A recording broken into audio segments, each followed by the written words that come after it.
नमस्कार दोस्तों, स्वागत है आपका स्टडी फॉर सिविल सर्विसेज में। वीडियो को पूरा देखिए। कोई भी आपका फीडबैक है, कोई सजेशन है, तुरंत वीडियो में कमेंट करके जरूर बताइए। अच्छा लगे तो वीडियो लाइक जरूर कर लीजिए और ऐसे वीडियो लगातार फ्री में बिना किसी एडवर्टीजमेंट के पाने के लिए चैनल को तुरंत सब्सक्राइब कर लीजिए और बेल आइकन को जरूर टैप कर लीजिए ताकि आगे भी सारे वीडियो आपको मिलते रहे। यूट्यूब में फॉलो करते हैं तो प्लीज ये वाला फ्री टेलीग्राम चैनल जरूर ज्वाइन कर लीजिएगा। सारे नोटिफिकेशन, सारे अपडेट यहीं पे आते हैं, ध्यान रखिएगा। स्टडी फॉर सिविल सर्विसेज का कोई भी पेड ग्रुप अगर आपको ज्वाइन करना है तो सिर्फ 856488053096952386089452386455 यही नंबर है हमारे, सिर्फ जहां पे कॉल या व्हाट्सएप कर सकते हैं। इंस्टाग्राम पे हमारा पेज जरूर फॉलो कर लीजिएगा, स्टडी फॉर सिविल .सर्विसेज है। ट्विटर पे हमको जरूर फॉलो कर लीजिएगा, @study for civils है। उत्तर प्रदेश लेखपाल की पूरी तैयारी आप हमारे पेड ग्रुप के साथ जुड़ करके कर सकते हैं। अधिक जानकारी के लिए आप इन नंबरों पर कॉल कर सकते हैं। यूपी लेखपाल की पूरी तैयारी आप स्टडी फॉर सिविल सर्विसेज के डेडिकेटेड पेड ग्रुप के साथ जुड़ करके कर सकते हैं अगर चाहें तो। सामान्य विज्ञान और अंकगणित वाले सेक्शन में कई सारे उत्तरों में फुल मार्क दिए गए हैं। जैसे पहला वाला ये आपका क्वेश्चन है, डी और सी मिड पॉइंट है, साइड ए बी और ए सी जो है ट्राइंगल ए बी सी के, बी सी 10 सेंटीमीटर है, डी परपेंडिकुलर है बी सी पर, तो यहाँ पर लेंथ डी की आपको निकालनी थी। इसमें सभी को फुल मार्क दिए गए हैं। उसके बाद अगला सवाल है, इसमें उत्तर माना है 18 सेंटीमीटर, ये त्रिभुज ए बी सी और डी ई एफ समरूप वाले सवाल में। फिर उसके बाद tan 30 sin 45 is equal to cos 30 tan 45, इसमें ए का मान पूछा है तो इसमें डी माना है सही, यही हमने बताया था। और 4 वाले में आंसर नहीं चेंज हुआ है, इसका उत्तर 25 पाई ही माना गया है। देन उसके बाद विटामिन B12 को इंगित करता है कोबालामाइन, ऑप्शन नंबर सी यहाँ पे सही है, इसमें नहीं बदला गया है। ज्वारनाशक दवाओं का प्रयोग बुखार कम करने के लिए होता है, to reduce fever, option number D. उसके बाद पेनिसिलिन का जिसे एंटीबायोटिक के रूप में उपयोग किया जाता है, ये किससे प्राप्त करते हैं हम? इसे फंजाई से प्राप्त करते हैं, ऑप्शन नंबर बी। और percentage of bodies calcium is stored in bones and teeth, तो बॉडी के कैल्शियम का 99% बनाते हैं बोन्स और टीथ, ऑप्शन नंबर ए। फिर उसके बाद जीका वायरस मनुष्यों में किसके माध्यम से प्रेषित होता है, तो इसका आंसर हो जाएगा ऑप्शन नंबर डी, केवल एक मच्छर। उसके बाद हमारा उत्तर है एस्क्रीशिया कोलाई, जो ये बैक्टीरिया है ये कहाँ पे पाया जाता है? ह्यूमन इंटेस्टाइन में। ये रिपीटेड क्वेश्चन है कई बार का। देन उसके बाद पूछा है कि प्रकाश संश्लेषण का मुख्य उत्पाद क्या है, तो ये ग्लूकोज है, ये नहीं चेंज किया गया, ऑप्शन नंबर सी। उसके बाद डिहाइड्रेशन निम्नलिखित में से किसकी कमी के कारण होता है, तो इसमें काफ़ी डिस्प्यूट था, लोग यहाँ पर अपने तर्क रख रहे थे कि सॉल्ट की कमी से होता है, लेकिन यहाँ पर जो आयोग ने उत्तर माना है फाइनल उत्तर कुंजी में, वो वाटर ही माना है, ऑप्शन नंबर डी। फिर उसके बाद सवाल है, कुपोषण की समस्या से निपटने के लिए भारत सरकार ने हाल ही में डबल फोर्टिफाइड नमक का इस्तेमाल प्रमोट किया है। इसमें कौन से दो खनिज डबल फोर्टिफाइड नमक में उपयोग किए जाते हैं, तो आयरन और आयोडीन, ये दो चीज़ें फोर्टिफाई की जाती हैं नमक में। फिर उसके बाद इसमें है कि उत्कृष्ट तराशे डायमंड में रंग निम्नलिखित में से किसके कारण होते हैं, तो इसमें प्रेजेंस ऑफ इम्प्योरिटी सही है। कुछ लोगों ने ऑप्शन नंबर बी के लिए क्लेम भेजा था, लेकिन उनका क्लेम नहीं माना गया है। उसके बाद ये थोड़ा सा डिस्प्यूटेड रहा क्वेश्चन, शाकाहारी लोग जो गाय का दूध नहीं पीते हैं वो सोया मिल्क का प्रयोग कर सकते हैं। सोयाबीन से बना एक उत्पाद है जो समान पोषक तत्व प्रदान करता है यदि उसे डैश के साथ फोर्टिफाई किया जाए।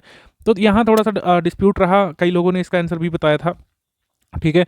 और जबकि इसका आंसर ए माना है फाइनली आयोग ने, कि जब सोया मिल्क जो होता है वो उतना ही पोषण दे सकता है जितना कि ये काऊ मिल्क दे सकता है, तो उसमें किसी भी चीज़ के फोर्टिफिकेशन की नीड नहीं रह जाती है।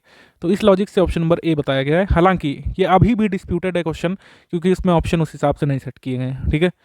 उसके बाद हमारा सवाल कि भोजन में मिलावट को रोकने के लिए भारत सरकार द्वारा डैश में खाद्य अपमिश्रण निवारण अधिनियमित किया गया था, तो 1954 में फूड एडल्ट्रेशन एक्ट पारित किया गया था। फिर उसके बाद ये कुल मिलाकर ये बैरियम मील से रिलेटेड क्वेश्चन है, ये आ चुका है, बहुत पहले आया था। रोगी को रेडियोलॉजिकल परीक्षण से पहले निम्नलिखित में से कौन सा घोल पिलाया जाता है, जिसको बैरियम मील बोलते हैं, उसको बैरियम सल्फेट बोलते हैं, तो वो मतलब सफ़ेद लाइनिंग बना देता है अंदर, तो एक्सरे अच्छा आता है, ऑप्शन नंबर ए यहाँ पे सही है। सीटी स्कैन वगैरह से पहले पिलाया जाता है। उसके बाद है कि कौन सी गैस आमतौर पर कोयले की खानों में विस्फोट का कारण बनती है, तो मीथेन रिश्ती रहती है जिससे विस्फोट हो सकता है। फिर उसके बाद पदार्थ की निम्नलिखित में से किस अवस्था में घनत्व न्यूनतम होता है, तो गैस स्टेट में घनत्व न्यूनतम होता है, अधिकतम किस में होता है, सॉलिड में।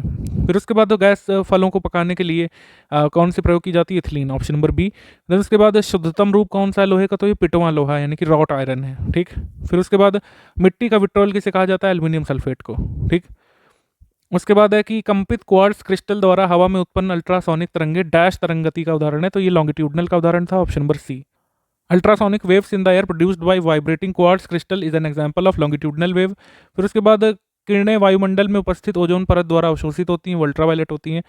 पिंड की कार्य करने की क्षमता को क्या कहते हैं, एनर्जी बोलते हैं, ठीक।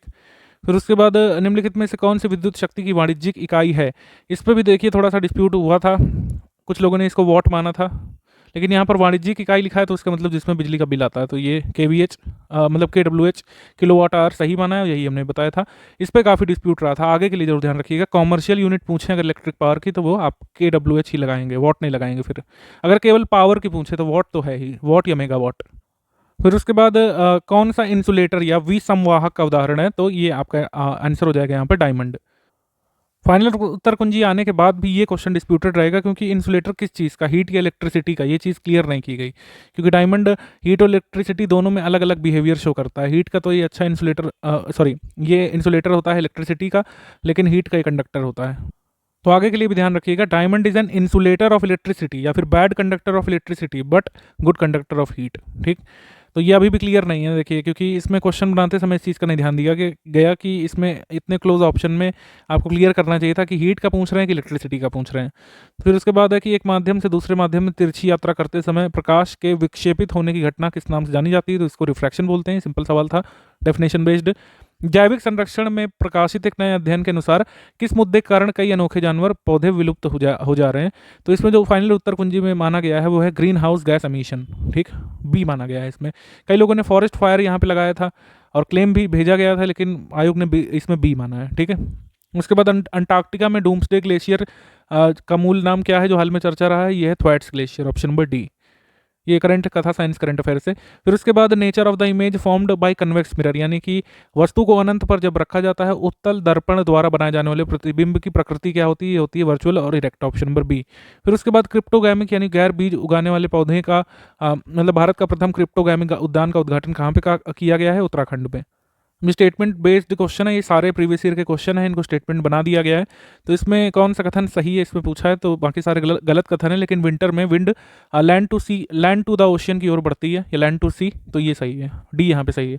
उसके बाद है कि RBC का जीवन काल 120 दिन का होता है। मास्टर ग्लैंड किसको बोलते हैं, पिट्यूटरी ग्लैंड को, क्योंकि अदर ग्लैंड के फंक्शन को कंट्रोल करने का काम करता है।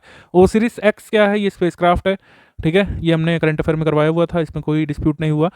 Laser florican birds tagged in which Indian state has flown to Telangana recently, तो गुजरात की लेसर फ्लोरिकन बर्ड ये तेलंगाना चली गई थी, हालांकि काफ़ी पहले का सवाल था, 1-2 साल पहले का, ये पूछ लिया गया था। देन इसके बाद CSIR CCMB द्वारा विकसित कोविड-19 परीक्षण की कौन सी विधि बिना वायरल ट्रांसपोर्ट के माध्यम से ICMR द्वारा अनुमोदित की गई थी, dry swab, direct, RT-PCR, option number D. फिर उसके बाद 2 से 18 वर्ष की आयु के लोगों के लिए चरण 2 और चरण 3 के परीक्षणों के बाद किस कोविड-19 वैक्सीन की सिफारिश की गई थी, तो इसका आंसर हो जाएगा बी को वैक्सीन।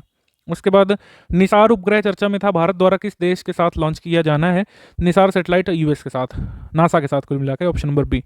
फिर उसके बाद है यहाँ पर कि बिजली के बल्ब आमतौर पर किस मतलब किस गैस से भरे जाते हैं, तो इनएक्टिव नाइट्रोजन से, ऑप्शन नंबर डी। फिर उसके बाद क्वार्ट्ज घड़ियाँ आदि मतलब ये क्वार्ट्ज क्रिस्टल जो क्वार्ट्ज घड़ियों आदि में प्रयुक्त होते हैं, ये क्या होते हैं, ये सिलिकॉन डाइऑक्साइड होते हैं। इसमें भी कोई विवाद नहीं हुआ था। उसके बाद ब्लैक फंगस का नैदानिक क्लिनिकल नाम क्या है, तो म्यूकोरमाइकोसिस था ब्लैक फंगस का नाम। इसको जो है आपदा घोषित किया गया था उत्तर प्रदेश में, ये हमने कराया हुआ है करंट अफेयर में। अभाज्य संख्या कौन सी, 71, उसमें 45 का आंसर 2x+1 है। उसके बाद x² y है इसका आंसर। 46 का टेट्राइथाइल लेड जो है ये किस लिए इस्तेमाल किया जाता है, एक एंटी नॉकिंग एजेंट के रूप में, या फिर हम कह सकते हैं पेट्रोल एडिटिव के रूप में। ठीक है, इंजन आवाज़ कम करे जिससे। फिर उसके बाद यदि 2 धनात्मक पूर्णांक xy m² n का क्यूब हो, y m4 n⁻²2 हो, तो इस क्वेश्चन का आंसर m⁻⁴ और n⁻³ माना है। इसमें फुल मार्क्स सबको दे दिया गया है। वह सबसे छोटी संख्या कौन सी जो 10 से 15 दोनों को छोड़कर सभी संख्याओं से विभाज्य हो, तो इसमें फुल मार्क दिया गया है सभी को। 54 का अभाज्य गुणनखंड क्या है, ये है ये ऑप्शन नंबर डी। फिर उसके बाद धनात्मक पूर्णांक p को 2 से विभाजित किया जाता है, तो शेष r का मान क्या है, 0 और 1। फिर उसके बाद किन्हीं 2 धनात्मक पूर्णांक p और q के लिए महत्तम समापवर्तक और लघुत्तम समापवर्तक ज्ञात करना है, तो इसका PQ आंसर है। 44 क्वेश्चन का आंसर है परिमेय संख्या या फिर रेशनल नंबर। फिर आपका 56 का आंसर है सबसे छोटी प्राकृतिक संख्या 1। x², इसका ये जो है कुल मिलाकर इसके क्या हम पूछा है यहाँ पर, इफ़ द जीरोस ऑफ इस आर 3 और 4, इसमें तो कोई डिस्प्यूट नहीं था। इसका आंसर 6 है। 58 का द्विघात बहुपद, ये वाला क्वेश्चन का आंसर सी दिया है। फिर 60 का आंसर दिया है बी। देन इसके बाद 61 का आंसर 4 माना है। ये इक्वेशन आपको सॉल्व करना था। इसमें असीमित अनेक हल हैं, ऑप्शन नंबर बी यहाँ माना है। Infinitely many solutions, option number B. उसके बाद यहाँ पर देखेंगे 64 का आंसर बना गया है डी, 11 और 13। उसके बाद आपका 65 का आंसर बना गया है 4। उसके बाद यहाँ पर 66 का आंसर बना गया है 66 में फुल मार्क्स दिए गए हैं सभी को, ठीक है। यहाँ पर एपी याद करना था, तो यहाँ पर फुल मार्क्स मतलब एनथ टर्म में यहाँ पे याद करना था, इसमें फुल मार्क्स दिए गए हैं 66 में। 67 में आंसर ए माना गया है, ठीक है। 68 में आंसर बना गया है सी। 69 में यहाँ पर 20 और 10 बना गया है, ऑप्शन नंबर ए। और 70 का आंसर बना गया है 5/3। उसके बाद 71 का आंसर बना गया है डी। देन इसके बाद यहाँ पर 72 का आंसर बना गया है 127,6। थोड़ा सा यहाँ पर पेपर इस तरीके का है, आप पॉज करके देख लीजिएगा। 73 का आंसर 65 ये यहाँ पर माना गया है डिग्री। उसके बाद 74 का आंसर यहाँ पर डी माना गया है। 75 का आंसर ये फिगर वाले क्वेश्चन में माना गया है 7 सेंटीमीटर, ठीक है, 7 सेंटीमीटर। जनरल हिंदी के क्वेश्चन में भी एक दो बदलाव हुए हैं। स्त्रीलिंग मृत्यु माना गया है, गोटीलाल करना, अपना प्रयोजन सिद्ध करना, मेमोरेंडम ज्ञापन, ये आपका समकक्ष हिंदी पारिभाषिक शब्द सही है। उसके बाद डेप्यूटेशन का प्रतिनियुक्ति सही है। वाक्य में कौन सा भाग शुद्ध नहीं है, उसके प्राण पखेरु उड़ गए, ये आपका उसका प्राण पखेरु उड़ गए, ये आपका गलत है। उसके बाद ये मतलब ये आपका पैराग्राफ वाला क्वेश्चन था गद्यांश में, इसमें पहले का आंसर हो जाएगा बी, अहिंसात्मक अभ्यास की उससे पृथकता प्रतिपादित की जा सके, इसमें कोई बदलाव नहीं है। उसके बाद निर्भयता आदि गुणों को सीखने के लिए आवश्यक क्या है, सी, बचपन से हिंसात्मक प्रवृत्ति का अभ्यास। धर्म ग्रंथों में किस पर बल दिया गया है, सदाचार के नियमों पर, ऑप्शन नंबर डी। व्यवहृत शब्द का पर्याय क्या है, आचरित। उपर्युक्त गद्यांश का शीर्षक सबसे अच्छा क्या होगा, इसका आंसर जो है अहिंसा का मार्ग माना गया है, ऑप्शन नंबर सी। जबकि हमने इसका आंसर खैर डी बताया था, सदाचार का महत्व, ये बदलाव हुआ है इसमें। फिर उसमें इसके बाद ये है या लावा किस में आते हैं, अंतस्थ में, ठीक है। कौन सा संधि विच्छेद सही नहीं है, तो इसमें ए वाला सही नहीं है। फिर उसके बाद निर्जल में कौन सी संधि है, विसर्ग संधि है। उसके बाद इसमें सभी शब्दों में उपसर्ग प्रत्यय दोनों का प्रयोग हुआ है, ऑप्शन नंबर बी में। परित्यक्ता में और अनुनादित में भी। पुस्तकालय में समास कौन सा है, तत्पुरुष समास है। उसके बाद कर्मधारय समास का उदाहरण क्या है, श्याम सुंदर। शाह का उच्चारण स्थान क्या है, मूर्धा। देन इसके बाद निम्न में से तद्भव क्या है, तो तद्भव यहाँ पे फूल है। उसके बाद सही विलोम युग्म नहीं है, तो इसमें फुल मार्क्स दे दिए गए हैं।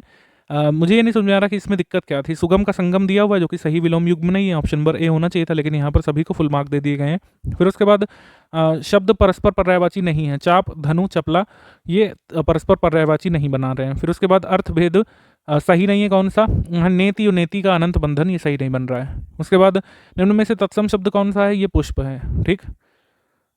उसके बाद निम्नलिखित में से शब्दों पर विचार करना है, अतिशयोक्ति, दुर्गति, मरीचि, निरधि। इनमें से किस विकल्प में सभी शब्द शुद्ध हैं, तो 1, 3, 4 शुद्ध हैं, सी। फिर उसके बाद व्याकरण की दृष्टि से कौन सा वाक्य शुद्ध है, उसे अनुत्तीर्ण होने की आशंका है, यहाँ पर ए वाला शुद्ध है। फिर उसके बाद किस वाक्यांश